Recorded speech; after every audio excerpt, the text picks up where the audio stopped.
E aí, pensando nessa saúde, a gente pensa também, e é importante falar, porque não está bem, a saúde do Brasil é a pior, né, dos últimos anos. Nós temos aí um problema de saúde que é crônico. A gente sabe que a saúde ela está agonizando no Brasil. Então, a gente sabe que a saúde ela tem passado por problemas e agora com a Covid veio só deixar isso mais latente, né? Então, a gente sabe que nós temos problemas seríssimos ainda no nosso Brasil e isso tem feito com que a população saia peregrinando aí atrás de tratamento, né? E aí a gente vê a população pensando assim, como, até chegar no hospital é como se fosse uma ponte quebrada ali, é difícil, um abismo, né, para encontrar um tratamento no SUS, um hospital, mesmo com indicação. A gente sabe e vê toda hora no jornal a pessoa com mandato judicial para ser internado em UTI, mesmo assim não consegue, e aí é complicado, às vezes morre com um mandato, com vários, né, e não consegue ser. E aí a população ela fica nesse peregrinar.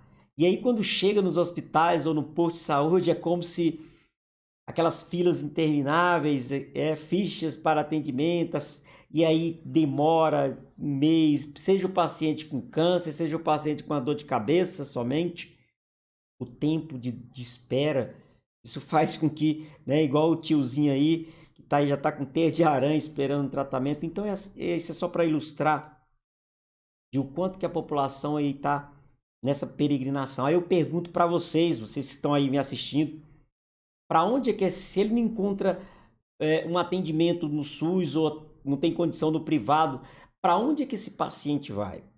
Quem poderia, não precisa nem me responder, mas quem pensa aí, para onde que ele vai se ele não consegue um atendimento, né, no SUS ou em qualquer outro âmbito da saúde? Para onde é que ele vai, né? Se ele não consegue medicamento, tá, né? Muitos estão pensando aí, ele vai para as farmácias, né? Mas ainda não, galerinha. O paciente ainda não vai para as farmácias, ele é o primeiro local em que ele vai fazer uma pesquisa é no Dr. Google. É uma entidade que o nome é esse, Dr. Google. E eu tenho dados também da pesquisa por essa instituição, eu também fiz parte disso, desses dados relacionados a essa a quantidade da população que fazem uso do Dr. Google para um autodiagnóstico. Olha que interessante, um autodiagnóstico, né? Então, ó, 40, isso aí já, esses dados aqui é de 2018 a 2019, mas olha, 40% da população, isso tem aumentado, né? Eles fazem um autodiagnóstico pelo Dr. Google. E você deve estar se imaginando, eu já fiz isso, já entrei na internet para saber uma dor, uma, uma queixa, e aí é claro que você tem aí um autodiagnóstico. E 40% dessas pessoas que fazem um autodiagnóstico pesquisando o Dr. Google também fazem o alto consumo de medicamentos e têm o hábito e também de se diagnosticar pela internet e fazer o alto consumo.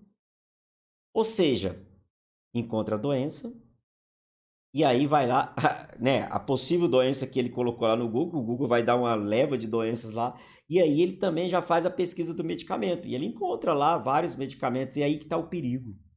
E esse paciente agora vai fazer o alto consumo de, né, é, é, a automedicação. A gente sabe que tem a automedicação responsável, preconizado pela OMS, mas é para doenças autolimitadas, né? Doenças simples, rinite, dor de cabeça. Mas o paciente, às vezes, até com depressão, ele consulta o Dr. Google para ver os sintomas. Ele mesmo fecha o diagnóstico de depressão, ansiedade, e aí ele faz a pesquisa do medicamento e vai ver aquelas classes de medicamento. E aí você vê paciente tomando para ansiedade até fenobarbital, né? E aí você já sabe os efeitos que isso pode causar, né, nos pacientes tomando medicamentos que têm uma ação muito grande no sistema nervoso. A gente pergunta e perguntou para o paciente por que isso, né? E aí, olha que interessante.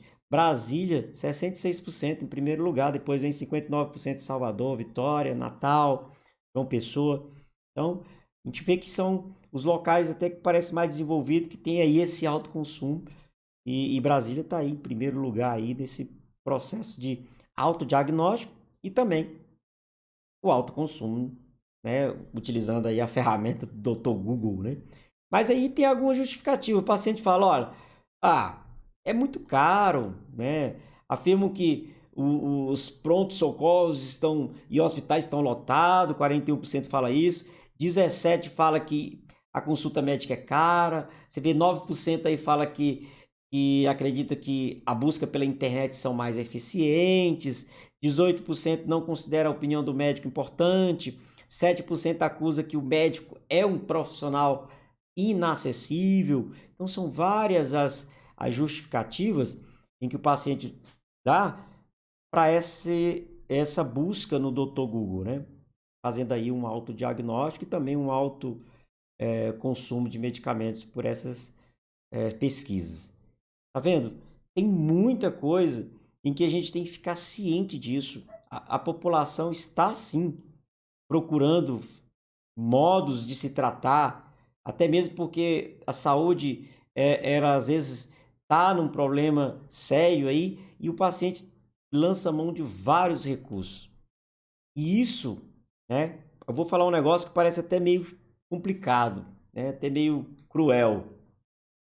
Mas essa problemática, esse problema de saúde no Brasil, essa dificuldade que a população tem na saúde, favorece, sabe quem? O profissional farmacêutico.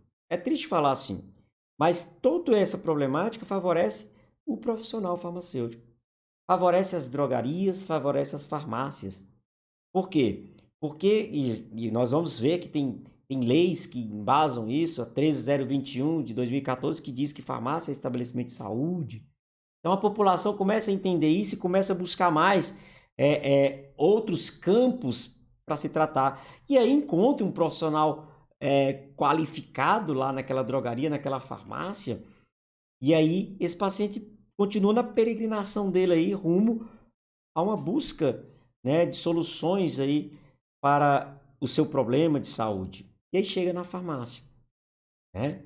Então a farmácia aí, né, tem aí todo o seu know-how aí com relação a medicamento e tem também um profissional, para ter, né, teoricamente, um profissional gabaritado ali para atender a população. Tanto é que a importância das drogarias, das farmácias, do profissional dessas empresas, dessas instituições, que o Ministério da Saúde a cada dia mais tem dado, né, oportunidades para a gente mostrar o nosso trabalho, e aí uma delas a última é a vacina, né? A promover a vacinação dentro das drogarias. Vai ter uma renda maior, vai ter uma renda tanto para a drogaria, como também para os profissionais que estão diretamente envolvidos nesse processo, claro. Mas também a população vai ser beneficiada, a gente vai ver isso em alguns slides para frente. Então, primeira coisa que você tem que colocar na cabeça, nós temos uma lei de 2014 que é a 13021. Ela fala que todo estabelecimento é estabelecimento de saúde, principalmente os privados. Então, uma farmácia, uma drogaria, ela se torna, a partir dessa data, um estabelecimento de saúde. E que muitos falam, e eu também gosto de falar, que é a porta de entrada do SUS. Porque na drogaria também não dá medicamento de graça? Dá. Então, nós temos essa porta de entrada, né, do SUS aí. E o paciente, ele se sente à vontade em estar aí numa drogaria. E com essas novas funções e que o farmacêutico vai adquirindo dentro desse espaço, faz com que ele também tenha valor, né? Seja valorizado dentro desse contexto de saúde. Então, às vezes, o problema de saúde que nós temos, da saúde que eu falo pública, né? E a falta de acesso à privada, à saúde privada, né? Favorece o farmacêutico de alguma forma. E é aí que você aluno, você profissional, né? É aí que você tem que se imbuir do conhecimento e atender a população da melhor forma, com o melhor conhecimento, e aí você vai poder ajudar muito mais do que qualquer outra coisa. Então, atender o paciente com sabedoria, com conhecimento de causa, é muito importante. E aí, nós temos resoluções de 2013, a 585, a 586, que é da prescrição e primeiro das atribuições clínicas do farmacêutico e da prescrição, que vem dar mais atribuições a nós para atender a população. E o consultório farmacêutico está aí, né, permeado aí tanto na lei, quanto também nas resoluções do CFF. Então vamos dar uma olhadinha, vamos entrar dentro dessa farmácia. Eu convido você para a gente entrar dentro dessa drogaria, entrar dentro desse consultório farmacêutico, que é o tema da nossa aula, né? A atenção desse farmacêutico em consultório, a importância do consultório para essa nova função da vacinação dentro das farmácias. Então isso é muito importante. Eu vou frisar da vacina, mas eu vou frisar muito mais da atuação do farmacêutico, tudo bem? Até mesmo que vocês tiveram uma exegese aí com a professora anterior aí sobre vacina, né? Foi uma aula show, né? De conhecimento e conhecimento de causa, né? Mas aqui eu tenho conhecimento de causa do atendimento, da atenção. Sou farmacêutico clínico, de profissão e de amor mesmo. E eu posso conversar com você tranquilamente sobre essa atuação do farmacêutico dentro do consultório farmacêutico. Tem palestrado sobre consultório por todo esse Brasilzão aí e gosto muito de partilhar isso, né? E a gente vai abrir para as perguntas mais tarde e você pode estar fazendo as perguntas relacionadas a essa parte tão importante aí da nossa profissão, que é a atuação dentro de consultório. A gente sabe que o consultório farmacêutico ele tem até um CNAE, é uma classificação de atividades econômicas. Eu posso montar um consultório, ó, já vai aprendendo isso. Você pode montar um consultório em qualquer local, independente de uma drogaria ou farmácia. Você quer montar lá no centro da cidade? Monta um consultório, né? Lógico, tem que ter toda a questão do farmacêutico, o profissional tem que estar habilitado no conselho, a vigilância sanitária, que ainda está em discussão com relação a isso, a gente ainda está muito, e eu sou da vigilância, eu posso falar isso com propriedade de causa, que a vigilância ainda está se adaptando a esse processo, estudando isso, por isso que algumas vão dizer, não pode botar um consultório, mas posso botar uma sala de atenção farmacêutica, se o nome consultório às vezes... Então, é importante entender isso, né? Porque tem se normatizar muitas coisas ainda, mas o consultório é uma realidade, né? Seja com o nome consultório, seja com o nome de sala de atenção farmacêutica. Mas os serviços são diferentes, tudo bem? Então, não é nem serviços, são atividades clínicas, né? Que são diferentes de serviços. Nós sabemos que tem os serviços da 44, até mesmo da 5991 de 73, que é a lei primária, né? A primeira, e ela vai falar sobre isso, sobre esses serviços do farmacêutico. Mas agora com essas novas resoluções, a lei de 2014, a gente começa a falar, e as resoluções do CFF, a gente começa a falar de atribuições, e não mais de serviços, atividades e atribuições, que aí envolve o acompanhamento farmacoterapêutico, entre outros. Então, é bem importante a gente lembrar que o consultório pode ser tanto independente, quanto, né, dentro de um estabelecimento, tá bom? É por isso que tem aí um CNAE específico para isso, beleza? Então vamos entrar dentro desse consultório, vamos ver como é que a gente pensa esse consultório dentro dessa atuação do farmacêutico. Então o farmacêutico dentro do consultório, ele pode fazer consulta, isso é fato, porque está na resolução 585 de 2013, né, da consulta farmacêutica. A gente vai falar um pouquinho quando eu mostrar o número dessa resolução. Então, dentro desse consultório, a gente tem aí, né, os consultórios, eles não seguem um padrão, né, propriamente dito. Mas a gente tem consultório de R$3.000 a R$100.000. Né? Eu fui professor de residência dentro de uma farmácia particular em São Paulo, que São Paulo é inovação. Então, eu acompanhei a residência, montamos um consultório grande, bem estruturado, parecido com esse. E aí, nós íamos ali acompanhando os pacientes na prática, ali, atendendo a população e aprendendo como atuar dentro de um consultório farmacêutico. Primeiro, para atuar dentro de um consultório farmacêutico, você tem que ter conhecimento. Porque o paciente vai entrar dentro do consultório e vai fechar a porta. Então, é só você, o paciente, quem acredita em Deus e Deus. Aí não vai ter mãe para te ajudar, o balconista, porque tem que manter a confidencialidade, a privacidade do atendimento. E isso é muito importante. Quando o paciente ele entra dentro do consultório, para ele é muito mais sério. Ele deixa você aferir alguns sinais, até tocar no paciente quando for preciso, né? Uma ausculta. Então, dentro de um consultório, dá uma denotação de um espaço ali reservado, seguro, né? Do que num balcão de farmácia. Então, é contraindicado o farmacêutico, é proibido o farmacêutico atender a população, dar acompanhamento farmacoterapêutico num balcão de farmácia. Isso não é aconselhável e até passivo de algumas penalidades aí, tudo bem? Porque se tem ali um espaço reservado, segundo a 585, tem que manter a confidencialidade. Se vai fazer uma consulta, tem que manter a confidencialidade e a privacidade do atendimento. E aí, gente, quanto é importante, o paciente às vezes não tem coragem de falar lá no balcão, ele fala para você dentro do consultório. Às vezes ele precisa de um determinado medicamento que gera nele uma vergonha, ou não sei, mas aí ele vai lá no consultório, ele consegue ali falar, expor ali a situação, tudo bem? Então é muito importante essa questão do consultório. Então, para dar embasamento nesse consultório, veio a lei que eu estou citando a todo momento para vocês, que é a 13021, de 8 de agosto de 2014.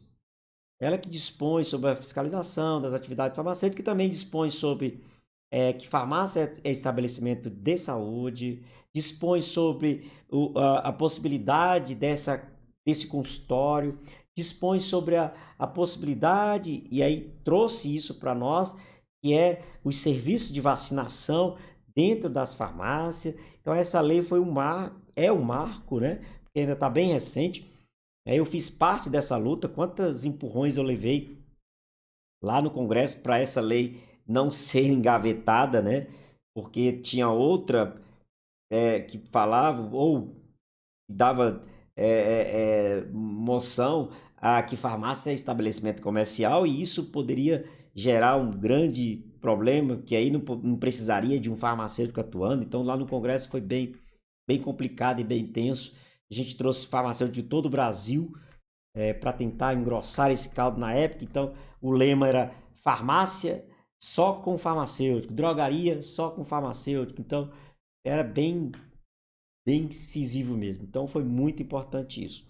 Então, dentro dessa, né, seguindo aí essa moção aí dessa atuação do farmacêutico, essa valorização do farmacêutico, nós temos aí o Conselho Federal de Farmácia lançando aí resoluções de uma extrema coragem, né? O Conselho lançar resoluções voltadas a atribuições clínicas do farmacêutico, que é a resolução 585 de 2013.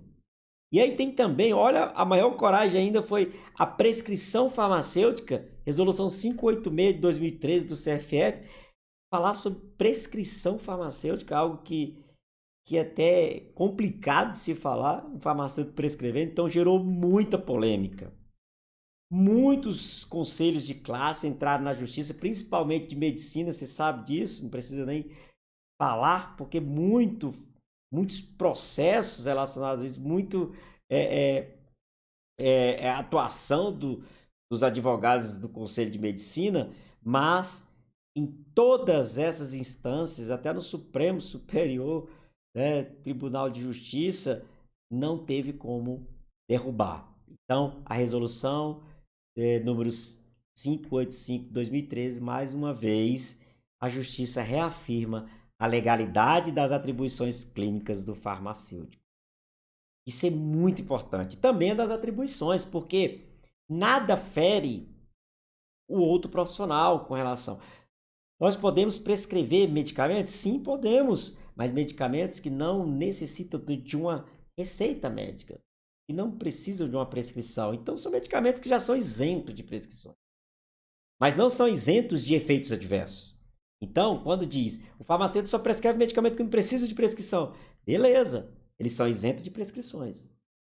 mas não são isentos de reações adversas, interações e outros problemas.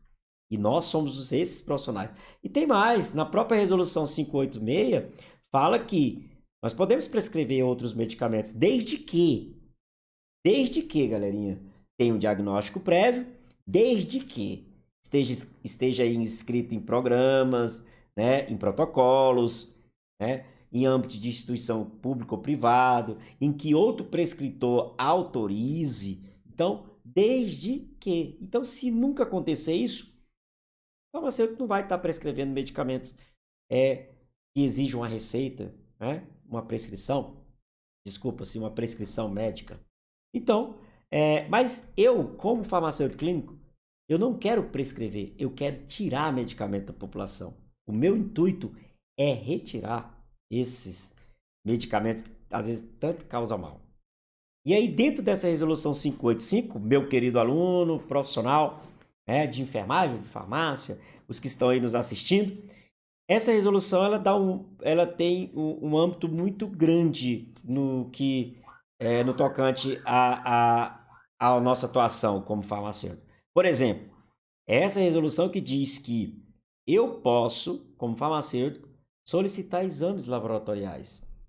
Sim, solicitar exames laboratoriais para monitorar a farmacoterapia do paciente. Ou seja, acompanhar, né, o uso do medicamento. A gente sabe que tem, por exemplo, se a gente pegar um paciente que tem hipotireoidismo, a medicação dele são doses muito curtas, muito juntinho uma da outra, né? Então, às vezes, o paciente está sentindo aquela letargia, está engordando, está só querendo ficar mais dormindo, está cansado, e aí a gente vai lá e solicita os T3 e T4 desse paciente e observa que está baixo, e aí você solicita através de uma carta ao médico, uma recomendação para o médico aumentar a dose do medicamento.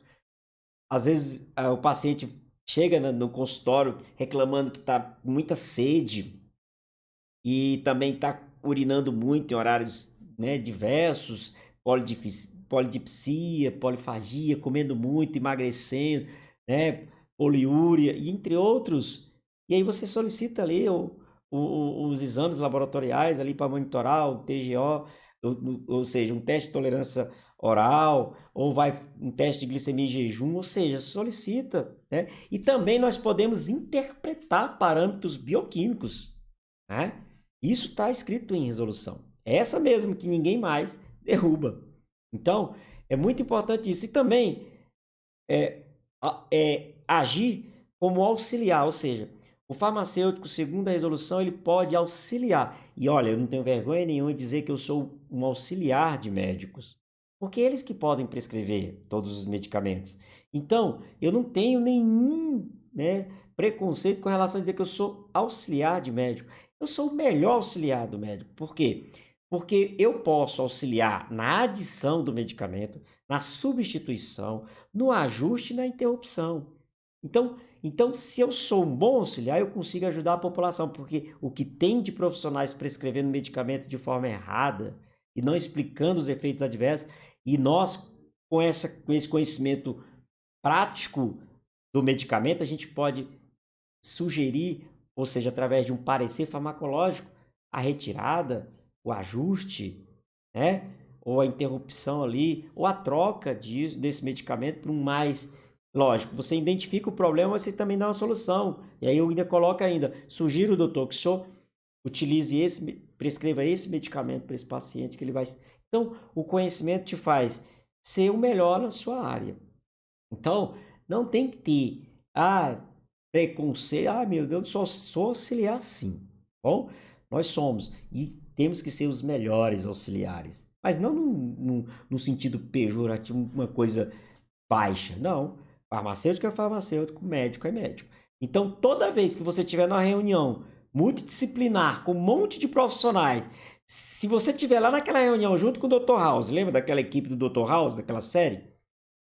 Eles podem estar falando de várias doenças que você não entende nada às vezes.